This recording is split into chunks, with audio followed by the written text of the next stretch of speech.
The story of a wedding night. Just as the storm was settling, the husband whispered to his bride, listening to the faint noises outside their door. "Don't open it. Sneak out the back door right now." At 1 a.m., there was a knock. I hid by the trees behind the building. It was late autumn in Chicago, and as evening fell, the city was draped in a cold, relentless drizzle. The streets of Lincoln Park still reflected the streetlights, smelling of damp leaves and the plaid. Faint aroma of deep dish pizza from a nearby spot, mixed with the crisp wind off Lake Michigan. It felt peaceful, but the human heart rarely matches the weather. My name is Vivian Taylor. I was 33 years old that year, working as a regional sales manager for a medical device company in the Loop. My job sounded glamorous, but corporate life is no red carpet. Clients called during dinner, my boss texted right as I was falling asleep. My team always had some drama for me, to untangle by 8 a.m. If I learned anything, it was that money earned through sweat and stress must be spent with brains. My dad is Richard Taylor, a former chief accountant. My mom, Helen, is gentle, but far from weak. She always used to say, "A woman can be soft, but never so soft that anyone can mold her into whatever they want." Once, over a Sunday pot roast, she told me, "People might admire the designer purse you carry, Viv, but when real trouble hits, only the deed with your name on it will save you." Perhaps because of that, before getting married, I always reminded myself to build my own foundation. After years of working, saving, and investing, I bought a 2-bedroom condo in Lincoln Park. It wasn't ultra-luxurious, but it had a balcony overlooking a tree-lined street, worth about $450,000. The deed was solely in my name, purchased well before marriage. I also had a mid-size SUV, fully paid off, worth around $40,000. I don't say this to brag. Bragging these days is just painting a target on your back. I only want to clarify that these things were the result of my own sweat and the many times I wiped my own tears and went back to work. I met Marcus Hayes at a healthcare industry networking event. He was 5 years older than me, a finance manager for a logistics firm. Marcus wasn't the type of man who blew you away at first glance. He spoke deliberately, dressed neatly, without being flashy. The first time he asked me out for coffee, he asked, "What's your usual order, so I can have it ready, or would you rather pick it yourself?" A small gesture, but I liked it. While we were dating, Marcus never asked how much my condo was worth, if my car was paid off, or what my salary was. He only asked if I was tired, or if I wanted to drive out to Naperville on the weekend to have dinner with my parents.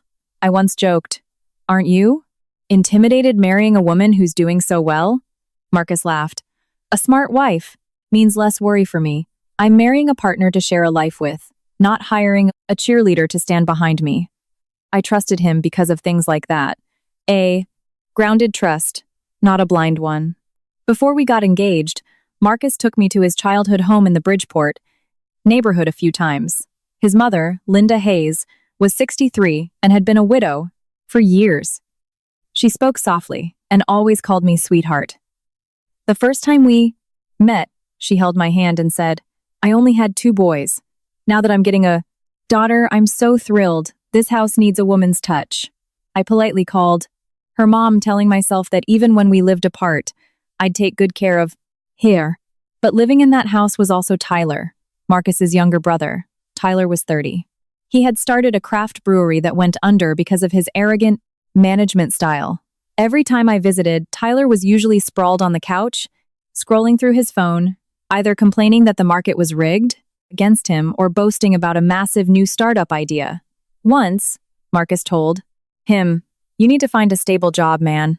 Linda immediately jumped in. "He just hit a speed bump. You're his older brother. You should encourage him, not drag, hitting him down like a stranger." Sitting at the dinner table, that comment felt heavy in my chest. A mother's love is normal, but wrapping a mistake in bubble wrap and calling it a speed bump is a recipe for disaster. There's a saying, spoiled kids are the product of overly protective mothers. It sounds harsh, but it's often true. At the time, I didn't overthink it. I just saw Tyler as a small, dark cloud in Marcus's life, and Linda as the person constantly standing in front of that cloud, hiding it with sweet smiles and moral platitudes. I loved Marcus trusted him and believed that as long as we kept clear boundaries, everything would be fine. The night before we went to order our wedding invitations, I stood on my Lincoln Park balcony watching the Chicago traffic below. Marcus texted, "I'll pick you. Up early tomorrow," I replied. "Okay, waiting for you." At that moment, I truly believed I was just one wedding ceremony away from a happily ever after. I had no idea that inside my future husband's home, the faint, sinister gears were already turning. As the wedding drew closer, I found myself going over to Marcus's mother's house more often, and those visits began to crack the peaceful facade of the Hayes family. One evening, Marcus drove me over for dinner. As soon as we walked in, I smelled green bean casserole and roast chicken. Linda smiled brightly, a spatula in hand. "Vivian, oh, honey, you came all the way here after a long day of work? Go wash up and relax, let me handle dinner." Her tone was incredibly warm. Anyone looking from the outside would think I was getting the sweetest, most understanding mother-in-law. Marcus went into the kitchen to grab plates, asking casually, "Mom, did you take your blood pressure meds?" "Yes, took them. Did you remember to pay the electric bill?" "Oh, I transferred it this afternoon," Marcus said. Linda just gave a light, as if it were nothing, but it stung my heart. Marcus was nearly 40, about to start his own family, yet he was still routinely covering his mother's utility bills. Helping a parent isn't wrong, but the way it felt so expected, so default, made me realize he had been carrying this burden for a long time. Dinner was served. Linda kept piling food onto my plate. "Eat up, sweetheart. A working girl needs her strength. If you get too skinny, people will say the Hayes family doesn't know how to take care of you," I replied politely. "Thank you, Linda. Everything is delicious." She beamed. "It's so nice having another woman around. A house full of men means dinner is usually just takeout." I was about to respond when we heard tires screeching in the driveway. A moment later, Tyler walked in. He wore a wrinkled hoodie, his hair slightly greasy, staring at his phone as he tossed his keys onto the counter. "Is there any food left?" Linda stood up immediately. "Of course. Wash your hands and sit down." Marcus looked up. "Where have you been until now?" Tyler slumped into a chair, his voice dismissive. "Out meeting a buddy. Talking business." "What business?" Marcus asked, his tone not aggressive, but firm. Tyler chuckled defensively. "Man, I haven't closed the deal yet. Why would I talk about it? I'll let you." "I don't know when it's done." I sat quietly but noticed a tiny detail. When Marcus asked, Tyler deflected, and Linda immediately ladled extra gravy onto Tyler's plate, as if to cut the blank conversation short. "Eat first, talk later." "He just got home." Marcus set his fork down. "You always defend him, Mom. He's 30, not 13. Linda glared at him. "Defend what? He messed up once, now he's trying to rebuild. Leave him be. If family doesn't support family, who will?" Tyler leaned back, emboldened. "Mom's right. The economy is tough. I just haven't caught my big break yet." I almost laughed out loud. "Haven't caught my big break" is the anthem of men who talk bigger than they work. But I kept my manners and took a bite of my food. A moment later, Linda turned to me, her voice softening again. "Vivian, since you work in corporate sales, you must know a lot of people, right?" "Just standard industry contacts, Mom." "Well, I just ask because having connections and a business mind is so valuable." "Tyler here is smart. He's just missing a little luck." Tyler smirked and looked at me. "Since you're so successful, Viv, you'll have to share some tips. Who knows? Maybe you'll be my ticket to the big leagues." It sounded like a joke, but the way he looked at me made my skin crawl. It wasn't the look of a friendly future brother-in-law. It was the look of someone eyeing an asset. Marcus put a piece of chicken on his mother's plate and lowered his voice. "If Tyler wants to start over, he needs a clean slate. Any outstanding debts need to be cleared first." Tyler froze. Linda immediately interjected. "We're eating. Why bring up such heavy things?" Everyone stumbles. "Blood is thicker than water, Marcus." I looked up at her.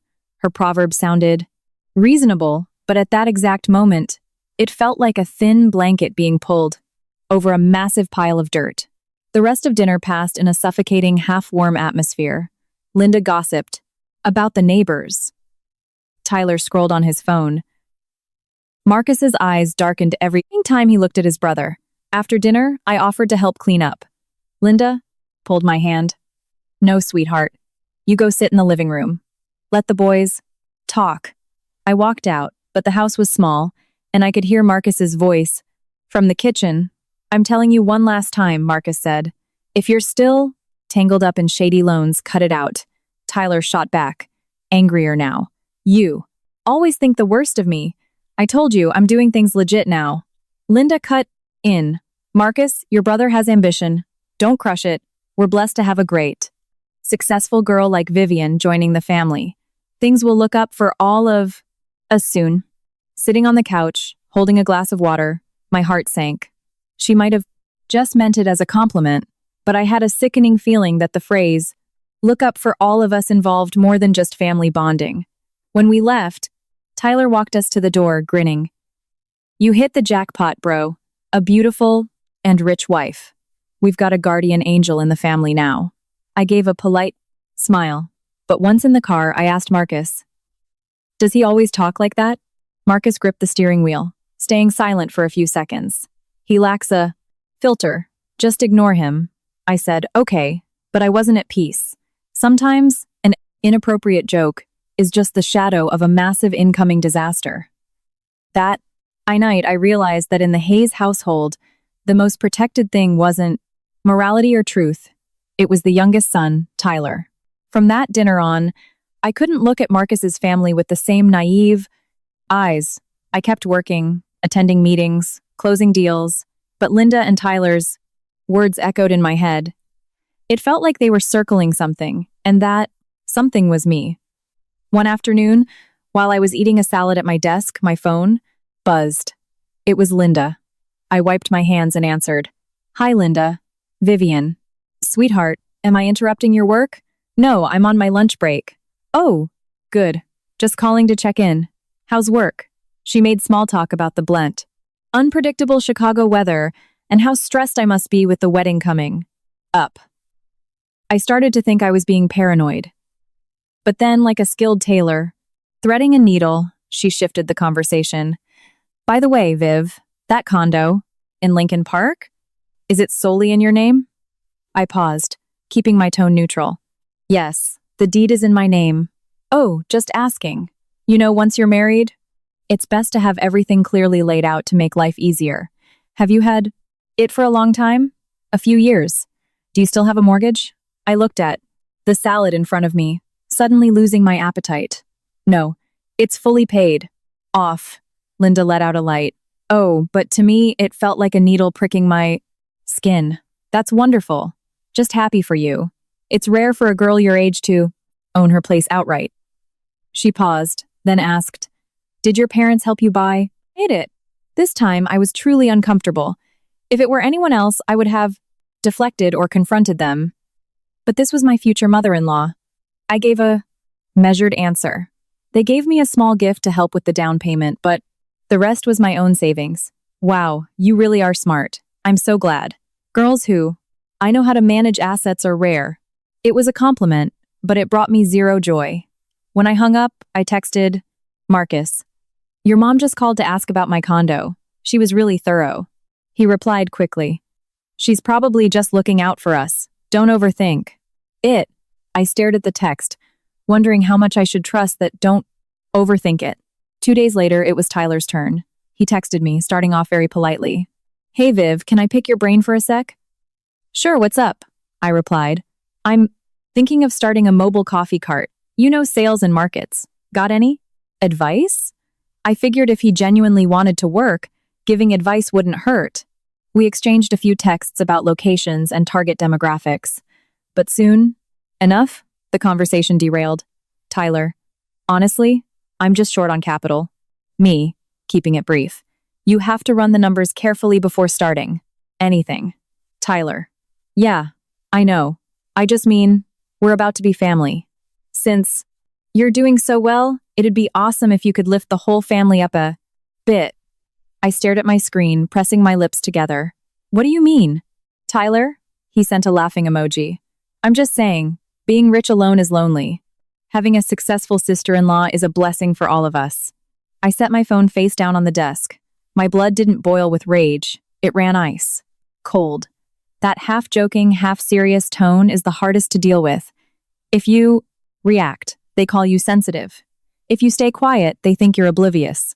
That evening, I told Marcus about it at a coffee shop near my office. The Chicago traffic was loud outside. Jazz played softly inside, but I felt no peace. Marcus, Tyler's texts are getting weird. He looked at me. What did he say? I showed him the phone. Marcus read it and exhaled heavily. He has no boundaries. It's not just lack of boundaries, I said. I feel like he's testing my limits. Marcus stirred his coffee slowly. My mom and Tyler, they lack tact sometimes. Just ignore it. I'll talk to him. Is it really just a lack of tact? I asked. Marcus looked up. He probably realized my tone was no longer casually complaining. Did your mom call you again? I told him. Everything Linda had asked about the deed, the mortgage, my parents' money. When I finished, he went dead silent. That silence caught my attention more than any excuse. What's wrong? I asked. He shook his head. Nothing. I just think she asked a bit too many questions. Just a bit? He forced a smile. Yeah, probably. I didn't press him, but I knew he was seeing something. A man like him wouldn't look so grim if he truly believed it was nothing. A few days later, I dropped by Linda's house to bring some fruit my parents had sent. As I sat in the living room, Linda poured tea and spoke in a hushed, instructive tone. Vivian, don't take this the wrong way.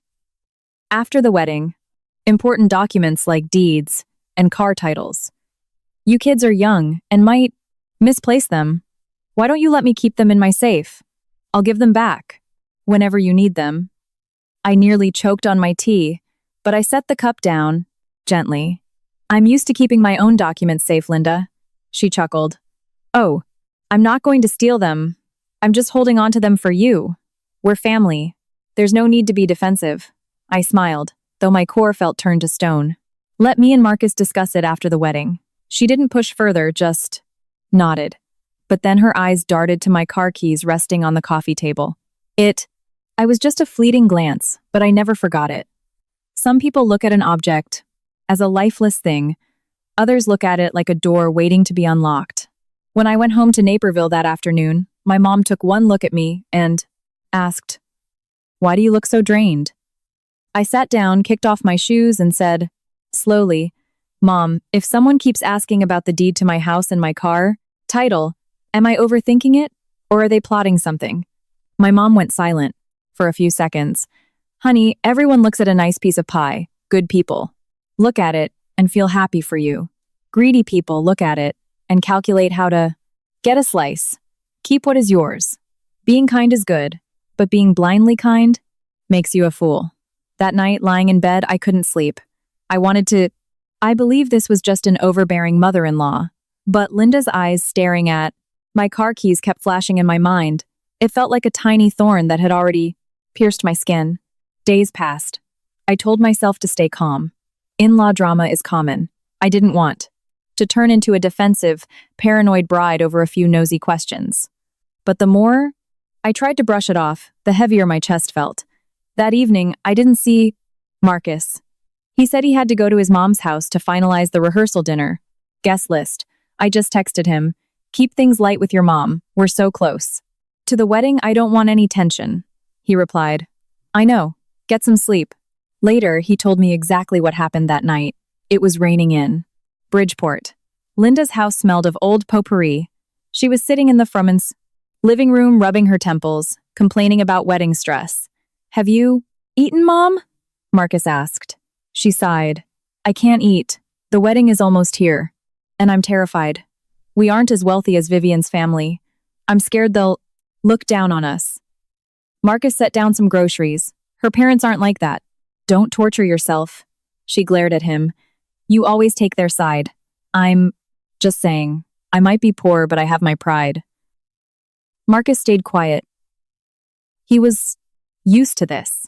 Whenever Linda brought up pride, the conversation inevitably circled back to money or saving face. And saving face, if done wrong, is a bras de blas. Bottomless pit that children can never fill. Tyler was in his bedroom. A moment later, he walked out, glued to his phone. Mom, I gotta take this outside. Who's calling this late? Linda frowned. Business contact. Tyler stepped out onto the back porch. Marcus went into the kitchen for a glass of water. The back door wasn't fully shut. The wind kept blowing the curtain. Marcus wasn't trying to eavesdrop, but fate works in mysterious ways. Tyler had lowered his voice, but it was just loud enough for Marcus to freeze. Listen to me, Tyler was saying. Once the wedding is done, I've got away. No, not this house. My new sister-in-law's condo in Lincoln Park is worth way more. And she has a fully paid-off SUV. That's enough collateral to cover it. Marcus gripped his glass so hard water spilled over his knuckles. Tyler continued, My mom's on board. The girl is marrying into the family. If sweet talking doesn't work, we hit her with the family guilt trip. On the wedding night, once she sits down with us, she's gonna sign the papers. Marcus later told me that hearing those words made the back of his neck run ice cold, not from the rain, but from the realization that something filthy was crawling out from under the floorboards of his childhood home. He took a step toward the door but stopped. Tyler was still talking. I've got the photocopies already. I just need the originals and her signature. Just don't push me right. Now, Carl, I'm handling it. After the wedding, my family will have something for you to hold. The guy on the other end must have snapped at him, because Tyler's voice grew desperate. I know, just give me 3 days. Do not send your guys to my mom's house. If the neighbors find out, I'm dead. Just then, Linda called out from the living room. What's taking so long, Tyler? Tyler spun around, his tone shifting instantly. Done, Mom. Marcus quickly set his glass in the sink and pretended to look for a towel. As Tyler walked past, he eyed Marcus suspiciously but forced a smile. What are you staring at, bro? Who was that? Marcus asked quietly. Tyler shrugged. Why so nosy? I'm an adult. Do I need to report my phone calls to you? Linda walked into the kitchen, perfectly timing her entrance to shield her youngest son. Marcus, your brother, is trying to hustle. Stop interrogating him. If he cracks under pressure and quits, are you going to take responsibility? Marcus stared at his mother. She looked like any ordinary, sweet older woman. But the words he just heard on the porch had shattered that image permanently. He asked slowly, Do you know who Tyler owes money to? Linda hesitated for half a second. Just half a second, but it was enough for Marcus to know she was completely complicit. What debt? He's starting a business. Money is tight. As his brother, you need to be forgiving. Forgiving means helping him fix a mistake, not turning a blind eye while he drags someone else down to save himself, Marcus snapped. Linda slammed her hand on the counter. Who else? She's marrying you. She's family. What's wrong with helping out the family? Marcus was stunned. He told me that sentence hurt more than Tyler's scheming. Tyler was desperate, greedy, and reckless. Marcus understood that. But his mother, the woman who taught him right from wrong, was now viewing my assets as a life preserver to throw to her drowning golden child. He wanted to call me right then, to tell me to call off the wedding. But I didn't dial. He was terrified that if he blew up without proof, Linda would deny it. Tyler would destroy the evidence, and they would tell everyone I was a hysterical bride trying to tear a mother and son apart. Society loves to brand a woman as a bridezilla or money-hungry. People don't need proof to gossip. They just need a juicy story. That night, Marcus left the house very late. As he walked out, Linda called after him. You're getting married. Don't let your new wife pull you away from your mother and brother. Blood is thicker than water. Remember that. Marcus looked back at her. Remember that sharing blood doesn't give you a license to commit a crime, Mom. Linda froze. Tyler's face darkened. Later that night, Marcus texted me, Are you asleep? Not yet. Are you home? I replied. Yes.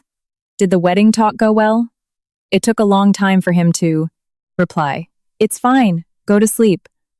I looked at the word fine and felt a strange dissonance.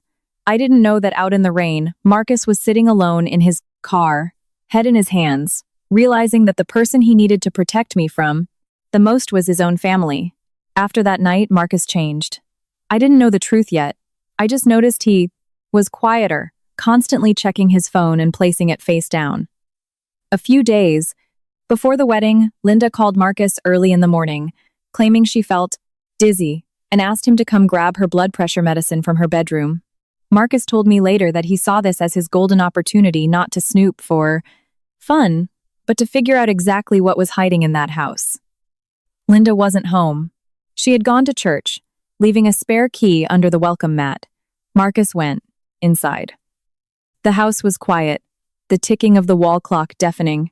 He went straight to Linda's room. Her medicine cabinet was next to her vanity.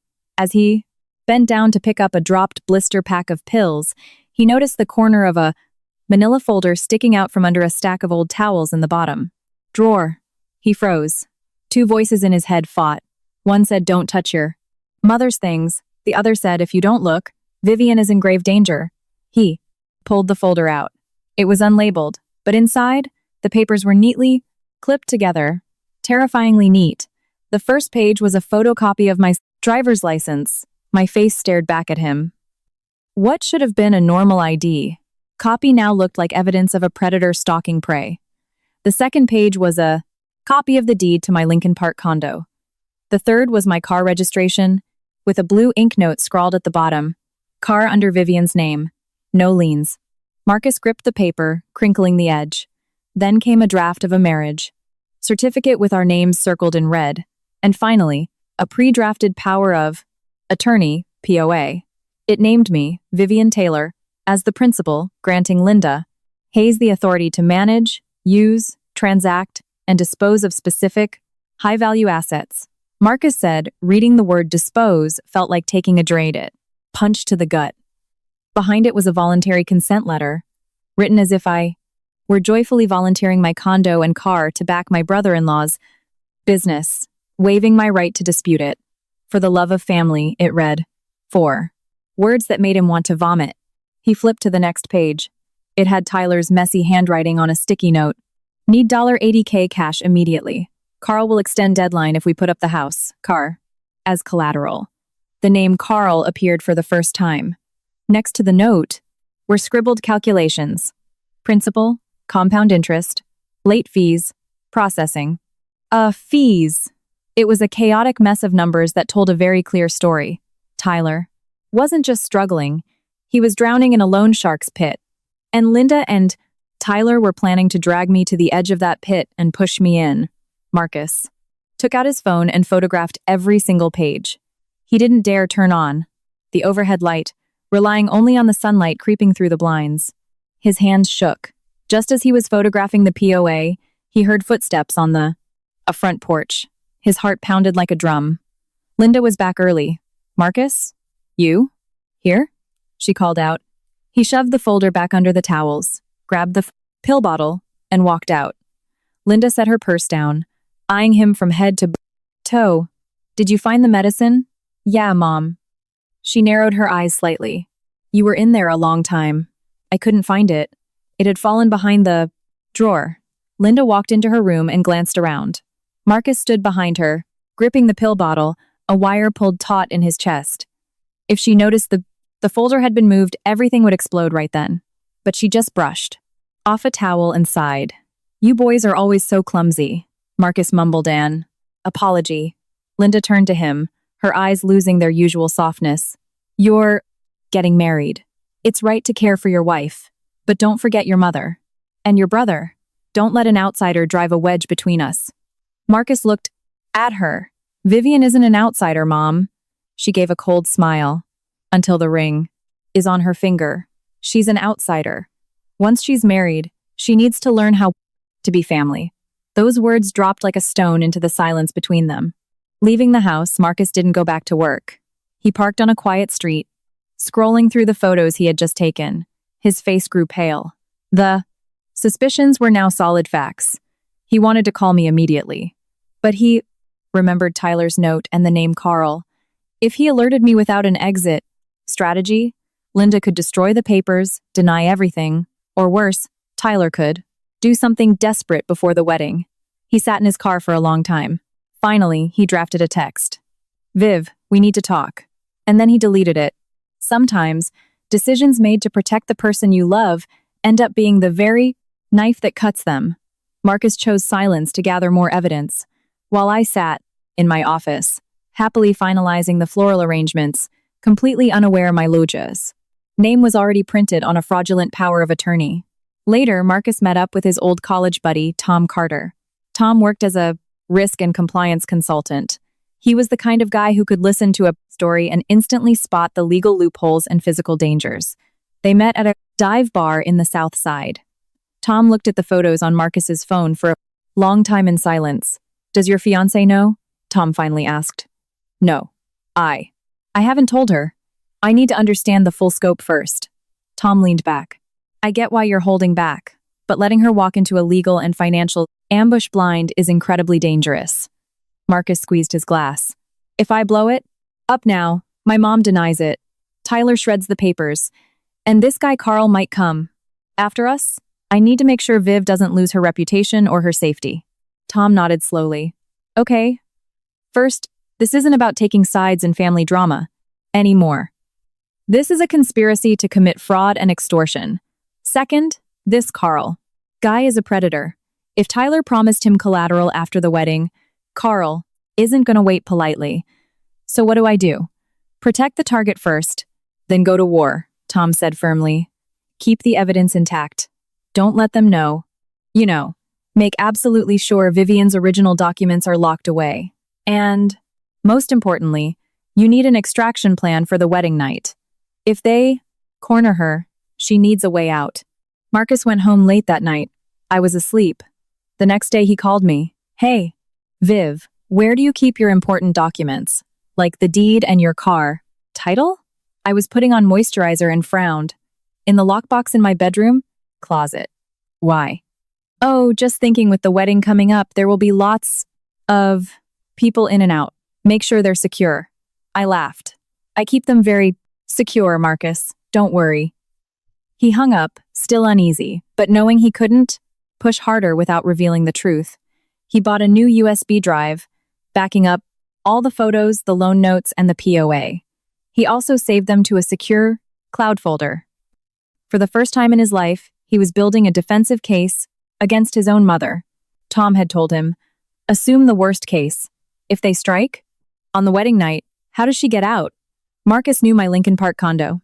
Well, the living room connected to the kitchen, and the kitchen had a heavy fire door that led to a back utility stairwell. It was rarely used, but it bypassed the lobby completely. The next afternoon, Marcus came over under the guise of helping me check the AC. While I was picking out table runners online, he walked around the condo, checking the locks, the kitchen door, the stairwell. You're acting like a building inspector, I joked. He forced a smile.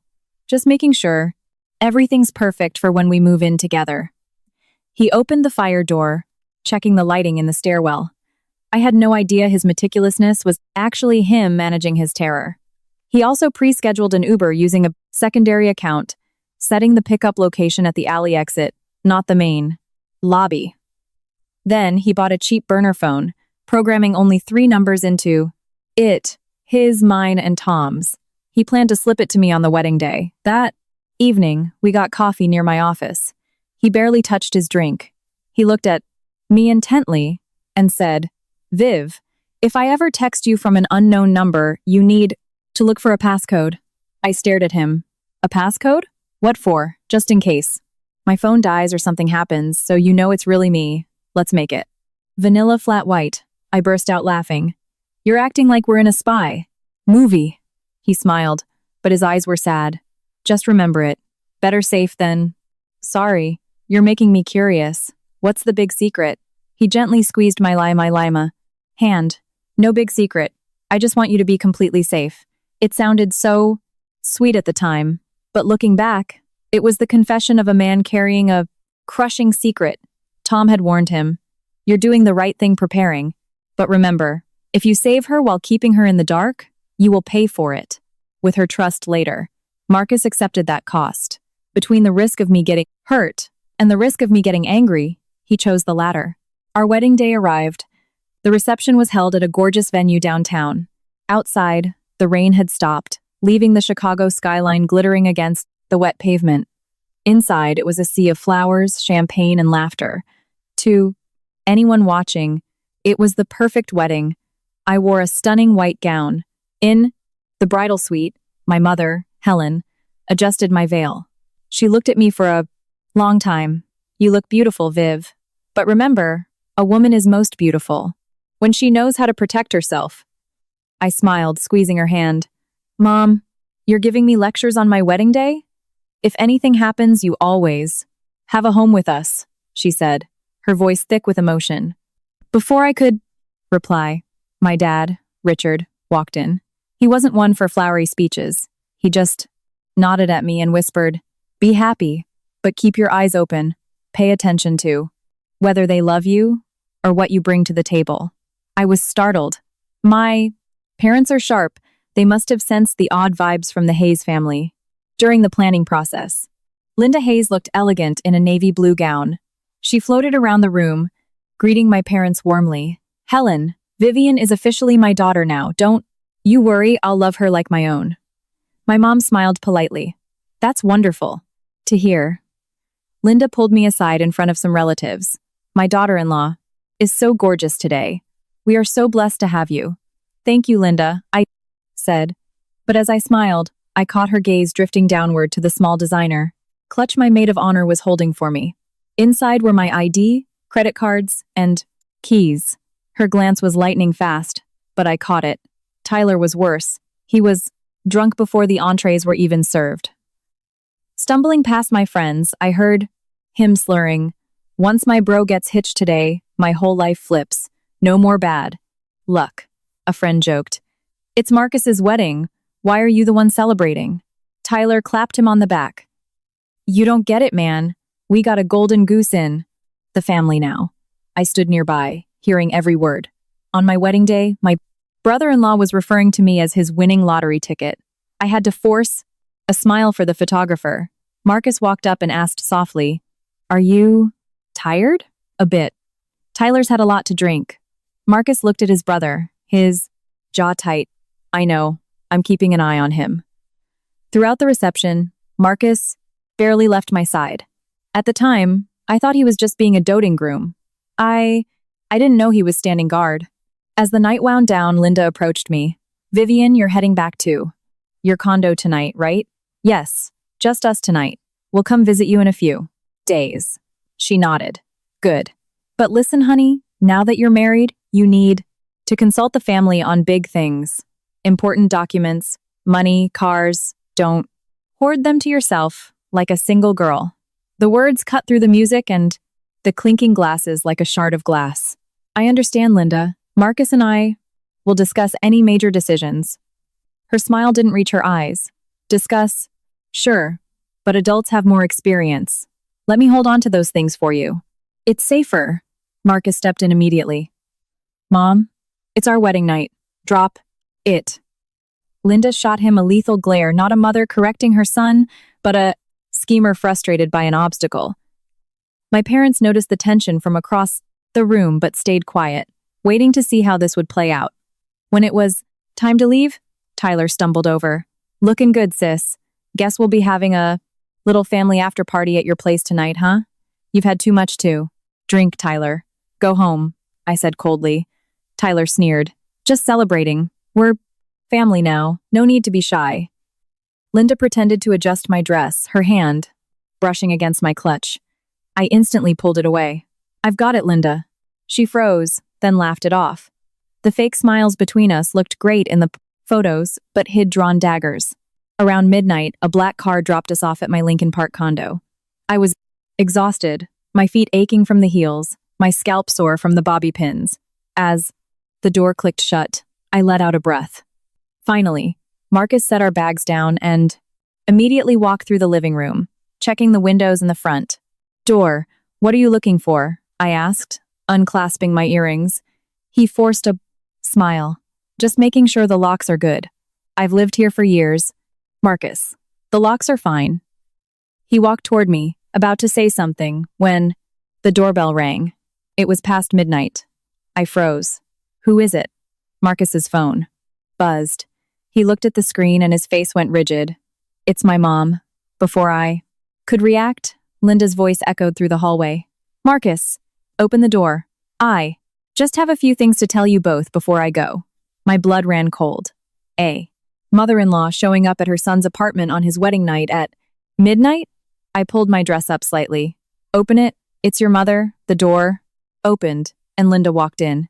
She was still in her navy gown, her makeup flawless, but the sweet facade was gone. Her eyes swept over my living room, the sofa, the TV, the hallway, like an appraiser pricing out my life. She sat on the sofa and placed her purse on her lap. Vivian, sit down. Marcus stood by the prater. Door, hands in his pockets, his shoulders incredibly tense. You are Marcus's wife now, Linda began slowly. You're a Hayes. You can't live selfishly anymore. Assets, houses, cars, they need to be managed by the elders. I kept my voice steady.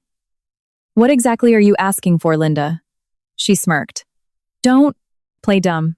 I want the deed to this condo, your car title, and the spare keys. I'll hold them. Tyler needs collateral for a business deal. As his sister-in-law, helping him is your duty. I stared at her.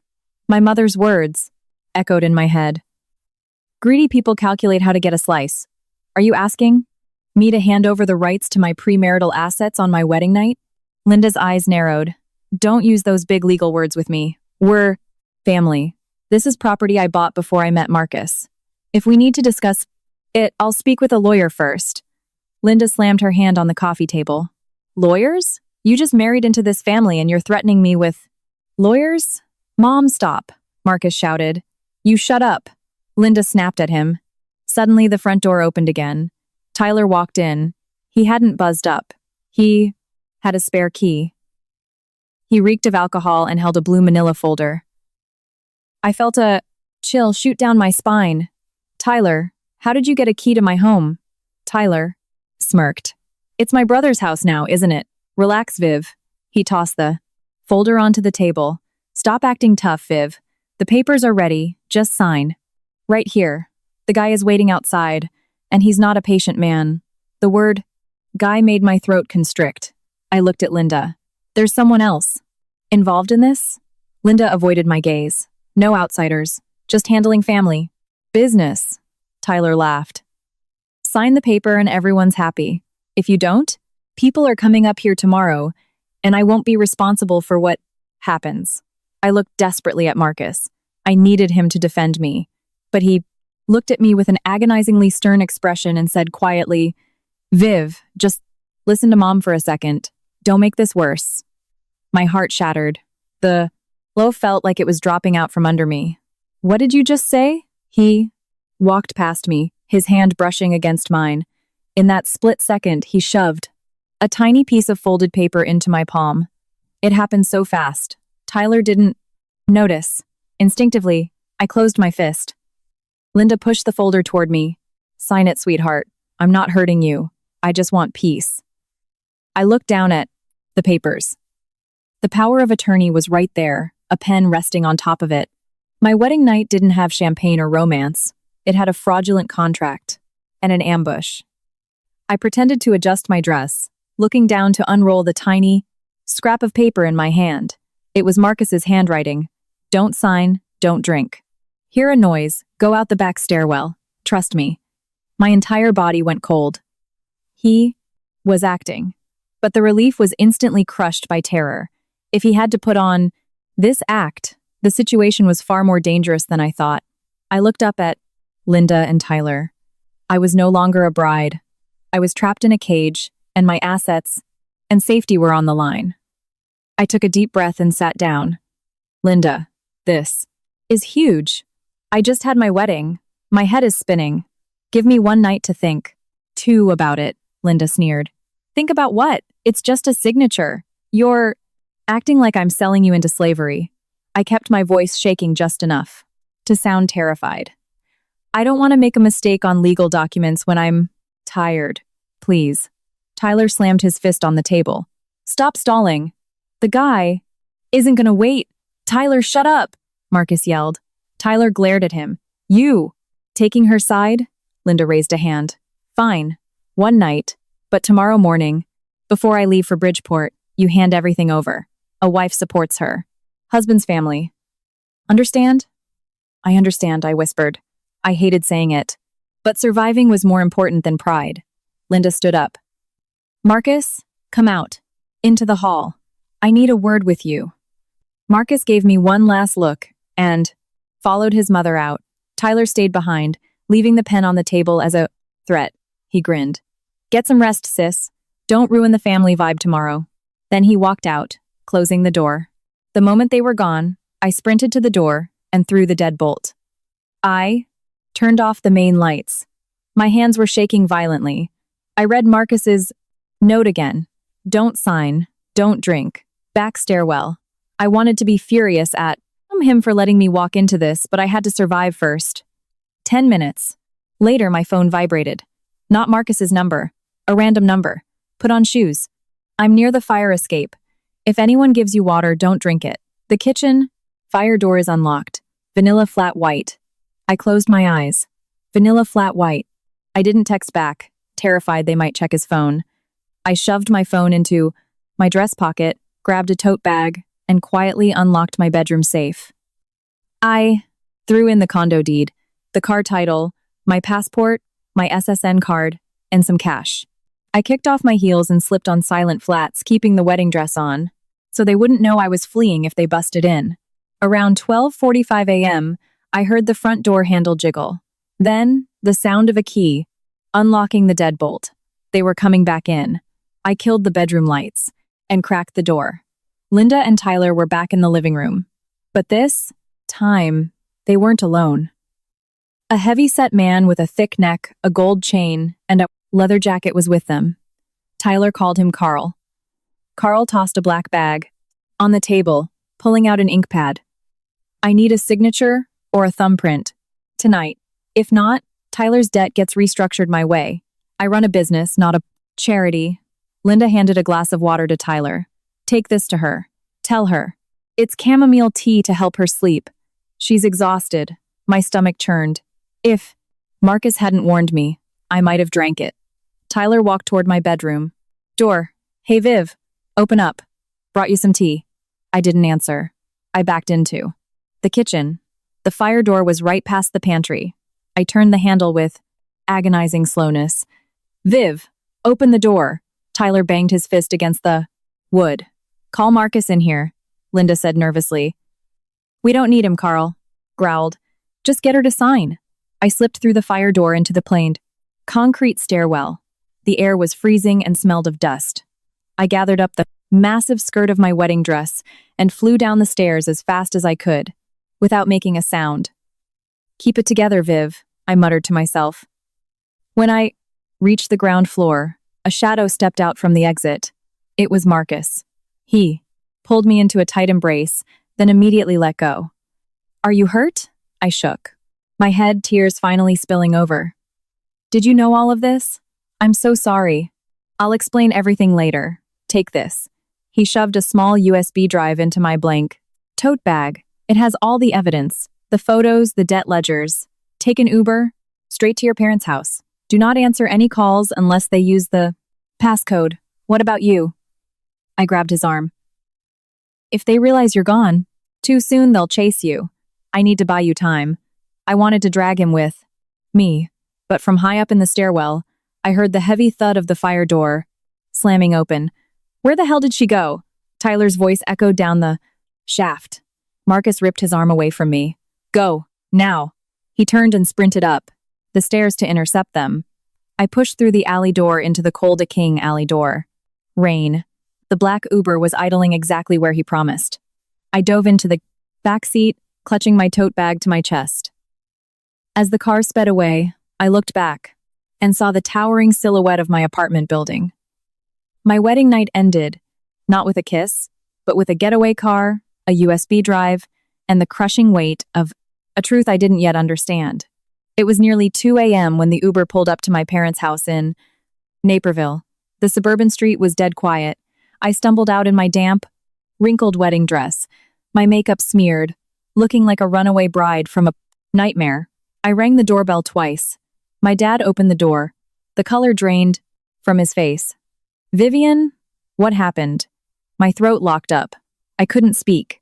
My mom ran out from the hallway, throwing a cardigan over my shivering shoulders. Oh my God, baby. She didn't ask questions. She pulled me inside, locked the door, and held me. That embrace broke the dam, and I sobbed into her shoulder. I'm so scared, Mom. You're inside now. You're safe. We're right here, she soothed. My dad didn't panic. With an accountant's precision, he asked, "Go change clothes. Where are your documents?" I handed him the tote bag with both hands. Deed, title, ID, and a USB drive Marcus gave me.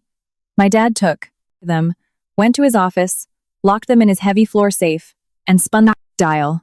Then he came back. Tell us everything. From the beginning. Don't exaggerate. Don't leave anything out. I sat on the couch, wrapped in a blanket, while my mom brought me hot ginger tea. Drink this, she said gently. Nobody's slipping anything into this cup. I let out a wet, painful laugh and began to talk. I told them about Linda, Tyler, the power of attorney, Carl, the drugged water, the escape, and Marcus staying behind. When I finished, I whispered, "Did I do something wrong? Running away on my wedding night?" My mom slammed her hand on the table. Wrong? You not signing a fraudulent document is right. You not drinking that water is right. You running here is right. Marriage doesn't mean handing your life over to thieves. My dad looked at me, his voice a low rumble. Money can be replaced. Your safety cannot. We don't need to play nice with people trying to extort you. My mom immediately called Natalie Vance, my college friend who is now a Plays, ruthless family and real estate attorney. Natalie arrived at 6 a.m., hair in a dapey, messy bun, laptop under her arm. You have the originals? Good, she said, plugging in the USB drive. She opened the files. The photos of the pre-drafted POA, my ID, the loan notes with Carl, showing the debt ballooning from $50K to over $80K. Natalie's face hardened. Viv, this isn't just a toxic mother-in-law. This is conspiracy to commit fraud, attempted extortion, and involvement with an Exedu, unlicensed loan shark. We are going strictly by the book. What do we do? My dad asked. First, we draft an affidavit documenting the events of tonight, the texts, and Marcus's warning. Second, we put fraud alerts on her SSN and send a notice to the county recorder's office that her deed is at risk of fraudulent transfer. If anyone tries to file a POA, it triggers a legal blockade. What?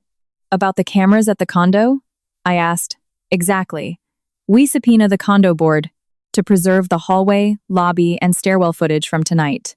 If it overwrites, we lose the proof of Carl and Tyler arriving with intent. My mom looked worried. Do we call the cops right now? We file a police report too. I create a paper trail, but we don't press charges yet until we have the condo. Footage secured, Natalie advised. You strike when the iron is hot and the evidence is locked. I went to the guest room and took off my wedding dress. Looking in the mirror, my eyes were bloodshot, but I was still standing. Don't break, Viv, I told myself. You need the whole truth first. That afternoon, the rain had stopped. Marcus drove up to my parents' house. I was sitting at the dining table with Natalie, reviewing the fraud alerts. When Marcus walked in, my heart twisted. He looked exhausted. His dress shirt was wrinkled. He had dark circles under his eyes and a faint bruise on his jaw. My mom stood up, polite but distant. Have a seat, Marcus. My dad stared at him. Sit down, let's talk. Marcus sat across from me, his hands clasped tightly, together. How long did you know? I asked. My voice was eerily calm. He swallowed hard. Since a few days before the wedding, I heard Tyler on the Blennick phone. I let out a bitter laugh. A few days, enough time to know I was the Prussian/target. Enough time to know my house, my car, my safety were on the line. And you still let me put on a white dress and walk into that apartment. His eyes filled with tears. I'm so sorry. I don't need sorry, I said sharply. I need the whole truth. Unedited, Marcus laid it all out, finding the folder in Linda's room, seeing the drafted POA, the loan shark's math, his meeting with Tom, The burner phone, the password, the Uber. Why didn't you just tell me? I demanded. Why treat me like a pawn in your own rescue mission? Because I was terrified, he pleaded. If I told you, you would have panicked or confronted them. My mom would have denied it. Tyler would have destroyed the evidence. And Carl might have come after you directly before I could get you safe. If the wedding blew up, they would have told the whole world you were a crazy bride, trying to tear a family apart. I needed them to bring the papers to you, so I could prove it. His reasoning wasn't entirely flawed, and that's what made it so agonizing. If he were a monster, it would be easy to hate him. But he had chosen a deeply flawed, agonizing way to protect me. My dad leaned forward. Marcus, I have one question. Where do you stand? Do you stand with what's right, or do you stand in the middle, letting your wife take the bullets? Marcus looked my dad in the eye. I am my mother's son. That won't change. But I refuse to be complicit. I married Vivian to protect her and share a life with her, not to feed her to my brother's debts. Natalie closed her laptop. The issue here isn't intent, Marcus. It's risk. By keeping your client, your wife, in the dark, you compounded her danger. Marcus nodded instantly. I know. I was wrong. I looked at him. Do you know what hurts the most, Marcus? It's not that your mom is greedy or that Tyler is a criminal. It's that in the most terrifying moment of my life, I didn't know if I could trust my own husband. Marcus buried his face in his hands. I took a deep breath. I can't forgive you right now, but I am not cutting you out. We are handling this together. But here are my rules. 1. No more acting alone. 2. Every text, recording, or document is shared instantly. 3. If you ever hide something from me again, for my own good, we are done. Are we clear? Crystal clear, Marcus said without hesitation. My dad sighed. A marriage needs two people looking in the same direction. A small crack can be fixed. Let it spread, and the house falls. 2 days later, the storm came to us. I was working with Natalie when my mom yelled from the kitchen. They're here. I looked out the window. Linda, her sister Aunt Pam, and 2 relatives were standing on our driveway. Linda was crying hysterically, clutching a tissue. My dad walked out, keeping the screen. Door locked between them. What do you want, Linda? My dad asked firmly. I want my daughter-in-law back. Linda wailed loudly, clearly performing for the neighbors. She's been married one day, and she stole the wedding gifts and ran back to mommy. What kind of family raises a girl like this? My blood boiled. I opened the door and stepped onto the porch. What wedding gifts did I steal? Linda? The only things I left with were my own documents. Aunt Pam pointed at me. You listen here, Vivian. You don't abandon your husband's family. You sit down and work things out behind closed doors. Closed doors? I fired back. You mean when you locked the doors to extort my house from me with a loan shark? In the living room. Aunt Pam flinched. Linda's face flushed. You disrespectful brat, you're bringing lawyers into family business? I raised my son right, and you've brainwashed him against me. Just then, Marcus's car pulled into the driveway. He got out, looking sharp and completely composed. Linda ran to him. Marcus, tell them how she treated us. Marcus didn't hug her. He stood between me and his mother. Are you done talking, Mom? Because now it's my turn. Linda looked stunned. Marcus pulled out his phone and pressed play. It was an audio recording from the apartment. Linda's voice. You're a haze now. Assets, houses, cars. They need to be managed by the elders. Tyler's voice. Sign the paper. The guy is waiting outside. Carl's voice. Take this to her. Tell her it's chamomile tea. The recording played loudly over the quiet, suburban street. Aunt Pam went white. The relatives stepped back in horror. Linda stood frozen, her jaw trembling. Marcus put his phone away. I didn't. Marry Vivian to pay off Tyler's gambling and loan debts. If you want to save Tyler, sell your own house. Do not ever come after my wife again. Linda gasped. You would abandon your own brother for her? I'm abandoning a crime, Mom, not my brother. You're the one who enabled him, defeated and humiliated in front of everyone. Linda turned and practically ran to her car. Aunt Pam and the others scrambled after her. The driveway fell silent. Marcus didn't try to hold my hand, but he stood by my side. He had finally picked a side, and it was the right one. But desperate people do desperate things. A week later, I got a call at work from an unknown number. Hi, is this Vivian Taylor? I'm calling from Apex Financial to verify a $80,000 personal business loan application. My pen dropped. I never applied for a loan. Oh, we have your SSN, a copy of your ID, your employer info, and your car registration. The cosigner is Tyler Hayes. He listed himself as your brother-in-law. Ice flooded my veins. Stop processing that application immediately. It is identity theft. I will be sending a lawyer's letter within the hour. I hung up and called Natalie. They tried to take out a loan in my name. They used the photocopies from the folder, Natalie said. Good thing we put the fraud alerts out. Document the call. I'm adding it to the police report. This elevates it to identity theft. That evening, Marcus met me. I showed him the loan alert. He was furious. I'm going to meet Carl, he said. I'm wearing a wire. I need him on tape, admitting Tyler orchestrated the fraudulent loan. I remembered our rule. You aren't doing this alone. I have Tom sitting 2 booths away. I won't do anything stupid.